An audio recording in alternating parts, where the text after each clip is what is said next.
नमस्कार दोस्तों, स्वागत है आप सभी का हमारे चैनल गुरुकुल शिक्षा में। दोस्तों आज का जो वीडियो है वो रीट के 2017 का जो सॉल्व पेपर है ना उस पर आधारित है, जो कि पर्यावरण अध्ययन का है। दोस्तों अगर आपने चैनल को सब्सक्राइब नहीं किया तो कर लें, अपने दोस्तों तक ये वीडियो ज़्यादा से ज़्यादा शेयर कर दें, जिससे कि आगे की जो सीरीज़ आने वाली है और भी सॉल्व पेपर हम लेके आने वाले हैं वो आप तक आसानी से पहुँच सकें। चलिए देखते हैं आज के प्रश्नों को। और अगर अभी तक आप हमारे टेलीग्राम चैनल से नहीं जुड़े तो जुड़ जाएँ, उस पर आपको फ्री PDF उपलब्ध कराई जाएगी रीट से संबंधित सभी पेपर की। चलिए देखते हैं आज के प्रश्नों को। आज का पहला प्रश्न है, राजस्थान राज्य का राज्य पक्षी कौन सा है? गोडावड़, मोर, गिद्ध और सारस। और राइट आंसर बताना है आपको फटाफट से। इसका सही आंसर हो जाएगा गोडावड़। देखिए अगर इसमें राज्य का जो पक्षी पूछा गया वो तो गोडावड़ है, और पशु पूछा जाता है तो वो हो जाता है चिंकारा। ठीक है, आपको याद रखना है, ये हिरण की एक प्रजाति है। अगला प्रश्न है आपका, निम्नलिखित में से कौन सा सुमेलित है?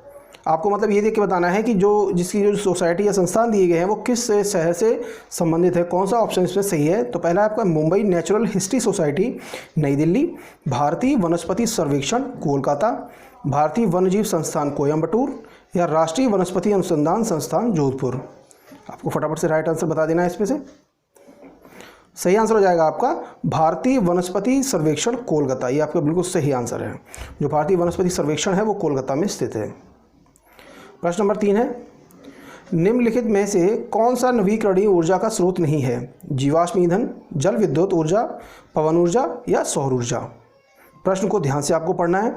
ये सारे प्रश्न आपके रीट के 2017 के पेपर में आ चुके हैं। सभी क्वेश्चन इंपॉर्टेंट हैं आपके लिए। तो सही आंसर हो जाएगा नवीकरणीय ऊर्जा का स्रोत कौन सा नहीं है। देखिए ये जल विद्युत ऊर्जा, सौर ऊर्जा, ये पवन ऊर्जा, ये सभी नवीकरणीय ऊर्जा का स्रोत हैं। जो जीवाश्म ईंधन होता है वो नवीकरणीय ऊर्जा का स्रोत नहीं होता है। नवीकरणीय ऊर्जा क्या होती है? जो नए सिरे से बनाना शुरू हुई। जैसे पहले हमारे पास सौर ऊर्जा से जो सूर्य का प्रकाश आता था उसकी ऊर्जा को सदुपयोग करना नहीं आता था, उससे भी हम ऊर्जा बनाने लगे। जल विद्युत ऊर्जा बनाने लग गए हैं, पवन ऊर्जा, पवन चक्कियाँ लग गई हैं, उनसे बनती है। तो ये सभी नवीकरणीय ऊर्जा का स्रोत हैं। अगला प्रश्न है आपका, परितंत्र शब्द का गठन किसने किया? हीकल, हमवोल्ट, टेंसले या ओडम। इजी क्वेश्चन है। तो परितंत्र शब्द का जो गठन किया था वो किया था टेंसले ने। प्रश्न नंबर 5 है आपका, भारत का सर्वाधिक वर्षा वाला स्थान कौन सा है? ऑप्शन है आपके बेंगलुरु, मैसूर, श्रीनगर या मासेनराम। प्रश्न आप एक बार दोबारा फिर देख सकते हैं। इसका सही आंसर हो जाएगा मौसिनराम। यहाँ सबसे अधिक वर्षा होती है। अगला प्रश्न आपका, पर्यावरण के जैविक घटक में सम्मिलित हैं भूमि, वायु, पौधे या जल। तो जैविक अजैविक घटक के बारे में अगर आपने पढ़ा होगा तो आप आसानी से बता सकेंगे।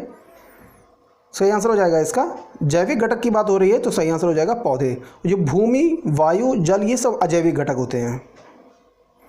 प्रश्न नंबर 7 है, मिनी माता रोग का मुख्य संबंध किससे है? CD प्रदूषण, SO2 प्रदूषण, HG प्रदूषण या नॉन ऑफ दीज। इनमें से कोई नहीं। जो मिनी माता रोग होता है वो HG प्रदूषण से संबंधित होता है। अगला प्रश्न आपका, निम्नलिखित में से अप्रक्षेपित शिक्षण सामग्री कौन सी है? फिल्म स्ट्रिप, चार्ट, चित्र विस्तारक यंत्र, एपीडायोस्कोप या स्लाइड। जी, अप्रक्षेपित शिक्षण सामग्री है तो वो है चार्ट। प्रश्न नंबर 9 है, इसको छोटा कर देते हैं। निम्नलिखित में से कौन सी गतिविधि पर्यावरण संरक्षण से संबंधित नहीं है? वनोन्मूलन, प्राकृतिक संसाधनों का संरक्षण, वृहद पौधारोपण या जलाशयों की सफाई। प्रश्न को आपको ध्यान से पढ़ना है। वो पूछ रहा है पर्यावरण संरक्षण से संबंधित नहीं है, यानी जो पर्यावरण संरक्षण के विपरीत काम करता है वो आपको देखना है। ठीक है, तो वनोन्मूलन, देखिए वनोन्मूलन का मतलब होता है वनों को उखाड़ना या काटना। ठीक है, प्राकृतिक संसाधनों का संरक्षण, वृहद पौधारोपण, जलाशयों की सफाई। देखिए अगर आप प्राकृतिक संसाधनों का संरक्षण कर रहे हैं, कहीं से पानी बरसता है, बरसात का पानी, उसको आप इकट्ठा कर रहे हैं, इस तरीके से आप ज़्यादा से ज़्यादा पौधे लगा रहे हैं, जलाशयों की सफाई कर रहे हैं, तो ये सब पर्यावरण के अंतर्गत, संरक्षण के अंतर्गत आ जाते हैं। लेकिन अगर आप वनों को उखाड़ रहे हैं या काट रहे हैं तो वो पर्यावरण के दुश्मन हैं आप। तो यही पर्यावरण संरक्षण से संबंधित नहीं है। सही आंसर हो जाएगा आपका वनोन्मूलन। प्रश्न नंबर 10 है, पर्यावरण शिक्षा में सामूहिक चर्चा से संबंधित शिक्षण विधि कौन सी है? भूमिका निर्वाह, व्याख्यान, वर्णन या विचार गोष्ठी। सामूहिक चर्चा की बात हो रही है। अगर बात ध्यान से देखिए, पर्यावरण शिक्षा में सामूहिक चर्चा कब होती है? जब हम अपने विचार विमर्श करते हैं। तो जब सामूहिक चर्चा की बात हो रही है तो सही आंसर हो जाएगा विचार गोष्ठी। अगला प्रश्न आपका, सतत एवं व्यापक मूल्यांकन या CCE का मुख्य उद्देश्य है। प्रश्न आप एक बार फिर से देख लें। सतत एवं व्यापक मूल्यांकन CCE का मुख्य उद्देश्य है विद्यालय में उपस्थिति के समय बालक के प्रत्येक पहलू का मूल्यांकन करना, विद्यालय में उपस्थिति के समय बालक की रुचि का मूल्यांकन करना, विद्यालय में उपस्थिति के समय बालक के ज्ञान एवं बोध का मूल्यांकन करना, या फिर विद्यालय में उपस्थिति के समय बालक के कौशलों का मूल्यांकन करना। इसमें से क्या है CCE? आपको बताना है। तो सही आंसर हो जाएगा विद्यालय में उपस्थिति के समय बालक के प्रत्येक पहलू का मूल्यांकन करना। आप सिर्फ उसका एक ही पक्ष नहीं देख सकते, सिर्फ आप ज्ञान या बोध नहीं देख सकते, सिर्फ रुचि नहीं देख सकते, या सिर्फ कौशलों को नहीं देख सकते हैं। आप उसके प्रत्येक पहलू का मूल्यांकन करेंगे, उसी हिसाब से आप बच्चे को शिक्षण कार्य करेंगे। सही आंसर हो जाएगा आपका A। अगला प्रश्न है आपका, IEEP का पूर्ण रूप क्या है? International environmental education project, international environmental education programme, Indian environmental education project, या इंडियन एनवायरमेंटल एजुकेशन प्रोग्राम। दोस्तों, अपने दोस्तों तक ये वीडियो ज़्यादा से ज़्यादा शेयर जरूर कर दें, और अगर आप चैनल पे पहली बार विजिट कर रहे हैं तो चैनल को सब्सक्राइब कर लें और वीडियो को लाइक करें। तो आपको बताना है IEEP का पूर्ण रूप क्या है। ये सही आंसर हो जाएगा इसका इंटरनेशनल एनवायरमेंटल एजुकेशन प्रोग्राम। अगला प्रश्न है आपका,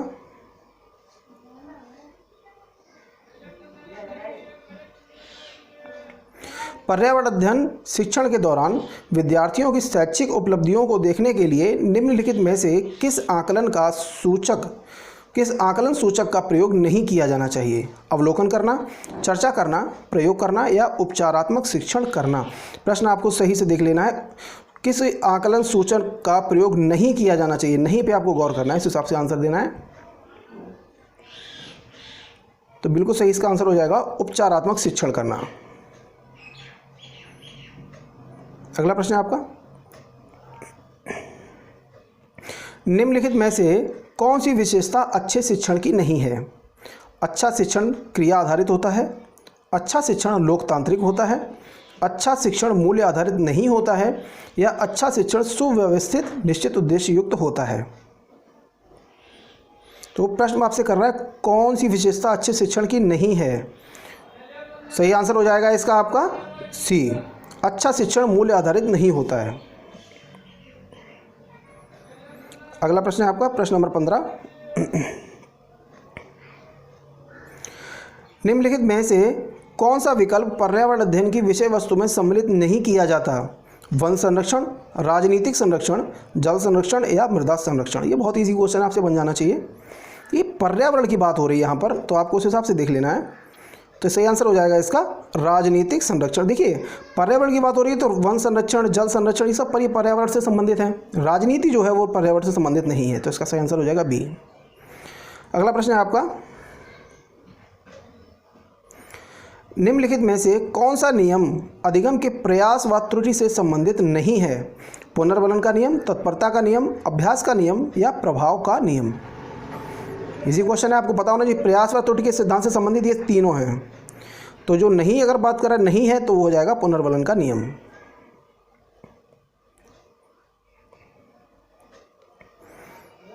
अगला प्रश्न है आपका, भारत में बाल श्रम को प्रतिबंधित करने के लिए बाल श्रम निषेध एवं विनियमन अधिनियम किस वर्ष में पारित किया गया था? 1938, 1988, 1986, या 2017। सही आंसर हो जाएगा इसका 1986 में पारित किया गया था, जिसमें बच्चों को, जो छोटे बच्चों से काम कराने के लिए मना किया गया था। प्रश्न नंबर 18 है, अच्छा क्वेश्चन है, इजी भी क्वेश्चन है। भारत में लड़कियों व लड़कों के विवाह की न्यूनतम कानूनी आयु क्या है? 16 वर्ष एवं 18 वर्ष, 18 वर्ष एवं 21 वर्ष, 18 वर्ष एवं 18 वर्ष, या 21 वर्ष एवं 21 वर्ष। देखिए, प्रश्न आपको ध्यान से पढ़ना है, लड़कियों व लड़कों की पूछ रहा है। कभी कभी क्या होता है, ऑप्शन में 18 वर्ष एवं 21 वर्ष की जगह 21 वर्ष और 18 वर्ष भी दे देता है, तो आप कंफ्यूज हो जाएंगे। तो लड़कियों की पहले पूछ रहा है, तो लड़कियों की आयु हो जाएगी 18 वर्ष, और लड़कों की जो आयु कहेगी वो है 21 वर्ष। तो सही आंसर हो जाएगा आपका ऑप्शन B। ठीक है, प्रश्न नंबर 19 है, राजस्थान की वस्त्र नगरी का क्या नाम है? बहुत इंपॉर्टेंट क्वेश्चन है, अब हो सकता है ये फिर से आ जाए। राजस्थान की वस्त्र नगरी का क्या नाम है? ऑप्शन है आपके उदयपुर, अजमेर, सीकर या भीलवाड़ा। तो सही आंसर हो जाएगा, वस्त्र नगरी के नाम से जाना जाता है भीलवाड़ा को। प्रश्न नंबर 20 है आपका, नशीली दवाओं की लत को नियंत्रित करने के लिए आमतौर पर प्रयुक्त की जाने वाली औषधि का क्या नाम है? Folic acid, cocaine, ascorbic acid या पैथिडीन। सही आंसर हो जाएगा इसका पैथिडीन। जो पैथिडीन होती है तो जो किसी को नशे की लत लग जाती है उसके कंट्रोल के लिए ही होता है। प्रश्न नंबर 21 है, निम्नलिखित में से कौन सा 100% खुले में शौच मुक्त ODF राज्य है? आंध्र प्रदेश, असम, केरल या तमिलनाडु। सीधी बात, जहाँ के लोग ज़्यादा शिक्षित होंगे वहाँ के लोग खुले में शौच में जाएंगे नहीं, तो सबसे ज़्यादा शिक्षित कौन सा रहते हैं? राज्य है जो सबसे ज़्यादा शिक्षित है वो है केरल। तो सही आंसर इसका हो जाएगा केरल। प्रश्न नंबर 22 है आपका, राजस्थान के राज्यसभा सांसदों की कुल संख्या क्या है? 10, 25, 35 या 20। राजस्थान में राज्यसभा के सांसदों की कुल संख्या क्या है? फटाफट से आंसर बताइए आप। वीडियो कैसी लगी हमें कमेंट बॉक्स में ज़रूर बताएं। अगर आपको सुझाव देना चाहते हैं तो हमें कमेंट बॉक्स में दीजिए, हम उसके ऊपर गौर जरूर करेंगे। प्रश्न नंबर 22 का आंसर हो जाएगा, राजस्थान के राज्यसभा के सांसदों की कुल संख्या जो है वो होती है 10। प्रश्न नंबर 23 है, नायलॉन का आविष्कार किसने किया? मेल्विन केल्विन ने, वॉलेस कैरोथर्स, रॉबिन हिल या पीटर मिशेल। अच्छा क्वेश्चन है, सही आंसर हो जाएगा इसका वॉलेस कैरोथर्स। प्रश्न नंबर 24 है, निम्नलिखित में से कौन सा राजस्थान से संबंधित नहीं है? जो मेले दिए गए हैं कौन से राजस्थान में नहीं है? तो वेडेश्वर मेला, पुष्कर मेला, खिजड़ी मेला या माघ मेला।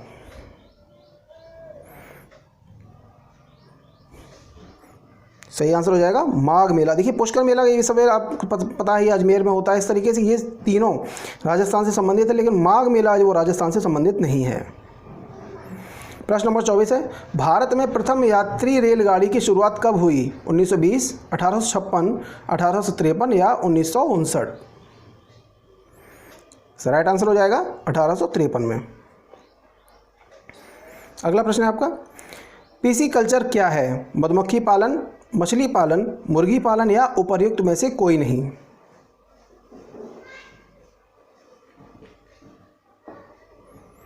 तो पीसी कल्चर क्या होता है? मछली पालन। देखिए ऐसा है ना, मछली पालन ऐसे समझिए, एक मछली होती है जैसे, ठीक है, मछली को आप कैसे खाते हैं? मछली को आप कैसे खाते हैं? पीस पीस में करके खाते हैं ना, पहला पीस दूसरा पीस, ऐसे पीस पीस करके मार्केट से लेके आते हैं। तो ऐसे आप रखिए, मछली को पीस पीस करके खाया गया तो पीसी कल्चर। तो पीसी कल्चर का संबंध किससे हो जाता है? मछली पालन से। प्रश्न नंबर 27 है, झामर कोटड़ा खदान प्रसिद्ध है? तांबा, रॉक फॉस्फेट के लिए, जिंक या यूरेनियम के लिए। इसका राइट आंसर हो जाएगा रॉक फॉस्फेट के लिए। प्रश्न नंबर 28 है आपका, निम्नलिखित में से कौन सा रोग संक्रामक है? मधुमेह, हृदयघात, उच्च रक्तचाप या डिप्थीरिया। इजी क्वेश्चन है, आपसे बन जाना चाहिए। तो संक्रामक पूछ रहा है तो डिप्थीरिया हो जाएगा। देखिए हार्ट अटैक होता है, डायबिटीज़ हो जाती है, हाई ब्लड प्रेशर हो जाता है, ये संक्रामक नहीं होते हैं। तो राइट आंसर हो जाएगा इसका डिप्थीरिया।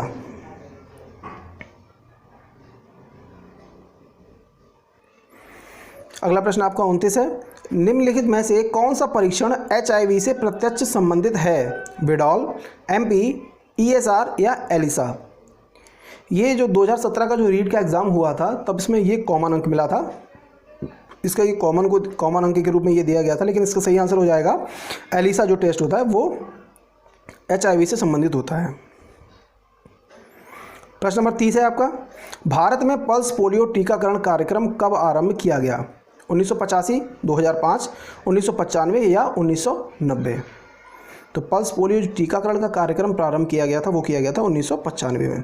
दोस्तों आज की वीडियो आपको कैसी लगी हमें कमेंट बॉक्स में ज़रूर बताएं। चैनल को सब्सक्राइब कर लें और अपने दोस्तों तक ज़्यादा से ज़्यादा वीडियो को शेयर जरूर करें। अगले ही आपके और भी सब्जेक्ट की हम जो प्रीवियस ईयर के क्वेश्चन हैं उनको सीरीज़ लेके आएंगे, वो आपको मिलती रहेंगी, इसलिए बेल आइकन को जरूर दबा लें। धन्यवाद।